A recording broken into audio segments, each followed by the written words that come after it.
పల్లా రాజేశ్వర రెడ్డి గారు. ధన్యవాదాలు అధ్యక్ష. జనగామ నియోజకవర్గం జనగామ జిల్లా గానగపాడు దగ్గర హుస్నాబాద్కు పోయే main road, Janagama to Husnabad పోయే మెయిన్ రోడ్లో ఒక వాగు మీద వంతెన నిర్మాణం మధ్యలో ఆగిపోయింది అధ్యక్ష. ఈ హౌస్లో ఇప్పటికీ 3 సార్లు నేను రిప్రజెంట్ చేసిన, 6 మంత్రులకు రిప్రజెంటేషన్ ఇచ్చిన మా అక్క కొండా సురేఖ గారితో పాటు, అదేవిధంగా పొన్నం గారికి కూడా ఇచ్చినాను, బట్టి విక్రమార్క గారికి కూడా లాస్ట్ వీక్లో చెప్పి వారిని కూడా వేడుకున్నా. సార్ అది చాలా important road, Janagama to Husnabad పోయేది, ఒక 90 లక్షల బిల్లు క్లియర్ చేస్తే మిగతా పని చేస్తుండ్రని చెప్పి కోమటిరెడ్డి వెంకటరెడ్డి గారికి, కొండా సురేఖ గారికి, పొంగులేటి శ్రీనివాసరెడ్డి గారికి, బట్టి విక్రమార్క గారికి లెటర్ ఇచ్చి రిక్వెస్ట్ చేసి విన్నవించుకున్నా. అధ్యక్ష, మీరు మమ్మల్ని మాట్లాడే అవకాశం 0 అవర్లు ఇచ్చినప్పుడు ఆ 0 అవర్లో రేజ్ చేసిన ఒక ప్రశ్నకు కానీ లేకపోతే ఒక అంశానికి కానీ నెల రోజుల్లో సమాధానం ఇవ్వాలనేది ఉందని నాకు తెలుసు. మరి ఇంతవరకు ఈ 2 సంవత్సరంలో 3 సార్లు నేను రిప్రజెంట్ చేస్తే ఒక్కసారి సమాధానం రాలేదు, దానికి సంబంధించిన వారి యొక్క కనికరం అనేది లేదు. దయచేసి ఇప్పుడైనా బట్టి విక్రమార్క గారిని చిన్నది, దానివల్ల 90 లక్షల బిల్లు మీరు క్లియర్ చేస్తే మిగతా పని జరుగుతుంది. R&Bకి సంబంధించిన రోడ్డు గానుగపాడు గ్రామం దగ్గర మొన్న మేమందరం చేయట్లేదని చెప్పేసి మా మీద నిరసన కూడా ఒక 5 యువకులు అక్కడ ధర్నా చేస్తే వాళ్ళని వారం రోజులు ఈ ప్రభుత్వం జైల్లో పెట్టింది. కాబట్టి ఇవన్నీ కార్యక్రమాలు కాకుండా ఒక్క 90 లక్షల బిల్లు దయచేసి గానుగపాడు బ్రిడ్జ్కు మీరు ఇచ్చినట్లయితే ఆ బ్రిడ్జ్ నిర్మాణం కంప్లీట్ అయిపోతుంది. ఇది ఒకటి. రెండోది, చేర్యాల రెవెన్యూ డివిజన్ గురించి కూడా ఇంతకుముందు కోమటిరెడ్డి వెంకటరెడ్డి గారు దీక్ష చేసిండ్రు, ఇప్పుడున్న కిరణ్ కుమార్ రెడ్డి ఎంపీ గారు కూడా వచ్చి వారు కూడా దీక్షకు మద్దతు ఇచ్చిండ్రు. అందరూ కూడా తప్పనిసరిగా చేస్తాం, కాంగ్రెస్ ప్రభుత్వం రాగానే చేస్తాం, గత ప్రభుత్వం చేయలేదన్నారు. ఇది కూడా 3 సార్లు రిప్రజెంట్ చేసినాం అధ్యక్ష. ఇవాళ మిగతా రెవెన్యూ డివిజన్స్ కూడా వచ్చే దాంట్లో మా చేర్యాల రెవెన్యూ డివిజన్ని కూడా రెవెన్యూ డివిజన్గా ఏర్పాటు చేయాలని చెప్పేసి మీ ద్వారా విజ్ఞప్తి.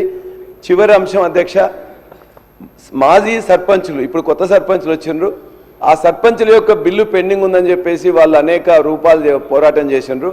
ప్రభుత్వం ఏం చెప్పిందంటే మీరే చేయలేదంటే మేము చేయలేదు అనుకోండి, కొన్ని మీకు వచ్చిన అవకాశం వచ్చింది కాబట్టి మనం చేయాల్సిన అవసరం ఉన్నది. చిన్న వాళ్ళందరూ కూడా చిన్న గ్రామ పంచాయతీలు అయిన తర్వాత ఇప్పటికీ కూడా బిల్స్ 10 లక్షలు, 5 లక్షలు, 15 లక్షల దాకా చాలా అప్పుల్లో ఉన్నారు అధ్యక్ష. దయచేసి బట్టి విక్రమార్క గారికి వారందరి తరఫున నేను విజ్ఞప్తి చేస్తున్నా, కొద్దిగానే ఉన్నాయి, దయచేసి వారి యొక్క బిల్స్ క్లియర్ చేసి ఏది మాజీ సర్పంచులు చేసిన పనులకు సంబంధించి బిల్స్ క్లియర్ చేసి వాళ్ళ యొక్క కుటుంబాలను కాపాడవలసిందిగా మా బట్టి విక్రమార్క గారిని నేను వేడుకుంటున్నా. ధన్యవాదాలు అధ్యక్ష. అధ్యక్ష, సభ్యులు చెప్పిన విషయాలన్నీ కూడా నోట్ చేసుకోవడం జరిగింది అధ్యక్ష. శ్రీ అనిల్ జాదవ్ మినిస్టర్ గారు. స్పీకర్ సార్, నేను గౌరవ సభ్యులందరికీ కూడా మీ ద్వారా మీరు కూడా 2-3 మార్లు కూడా క్లారిఫికేషన్ ఇవ్వటం జరిగింది. 0 అవర్లో ఒక సబ్జెక్ట్ సంబంధించిన అంశమే ప్రస్తావన చేయాలని మరొక మారు గౌరవ సభ్యులకు కూడా తెలియజేస్తూ మీరు కూడా అదేవిధంగా సూచన 2-3 మార్లు చేయటం జరిగింది. దానివల్ల చాలామంది కూడా మాట్లాడే అవకాశం కూడా దొరుకుతుందని మా అభిప్రాయం అధ్యక్ష. శ్రీ అనిల్ జాదవ్ గారు. ధన్యవాదాలు అధ్యక్ష. ఈరోజు అధ్యక్ష, ఈరోజు ఆదిలాబాద్ జిల్లా నా బోధ్ నియోజకవర్గంలో ఈ దేశంలో రైతే రాజు అని చెప్పుకున్నటువంటి పరిస్థితిలో రైతే ఈ దేశానికి వెన్నెముక అని చెప్తా ఉన్నాం.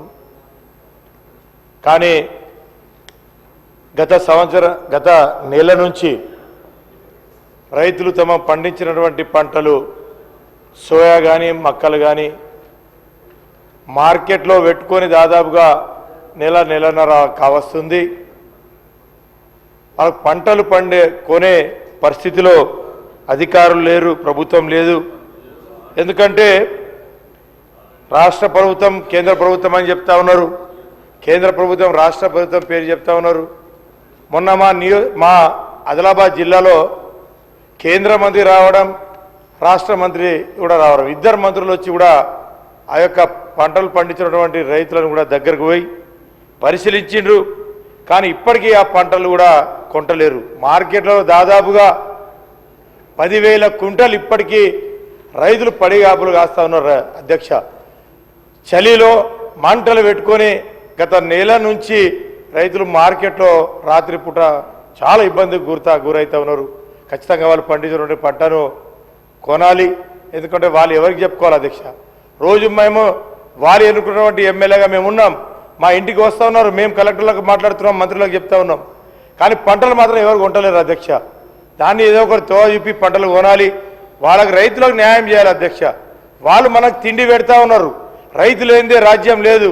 రైతులు పండించినటువంటి పంటలు మనం తిని వాళ్ళ పంటనే మనం ఈరోజు కొనలేని పరిస్థితులు ఉన్నామంటే ఎంత దౌర్భాగ్య పరిస్థితి ఉందో ఒకసారి అర్థం చేసుకోవాలి. గతంలో 2 సంవత్సరాల నుంచి కూడా ఈ ప్రభుత్వం వచ్చిన తర్వాత నష్టపోయినటువంటి పంటను సర్వే చేసి అందరూ చేసిరు. గత ప్రభుత్వంలో ఎకరానికి 12,000 రూపాయలు నష్టపరిహారం ఇస్తుండే, కానీ ఈ 2 సంవత్సరాలు కావస్తున్నా కానీ ఒక్క ఎకరానికి కూడా రైతులకు పంట నష్టపరిహారం మా దగ్గర ఇవ్వలేదు. కాబట్టి తక్షణంగా ఈ యొక్క నష్టపరిహారం ఇవ్వాలి. అదేవిధంగా మా యొక్క బోత్లో జిల్లా మొత్తం నా నియోజకవర్గం ఒకటే ప్రభుత్వ ఆసుపత్రి ఉంది అధ్యక్ష. దాన్ని 100 పడకల ఆసుపత్రిగా చేసిండ్రు.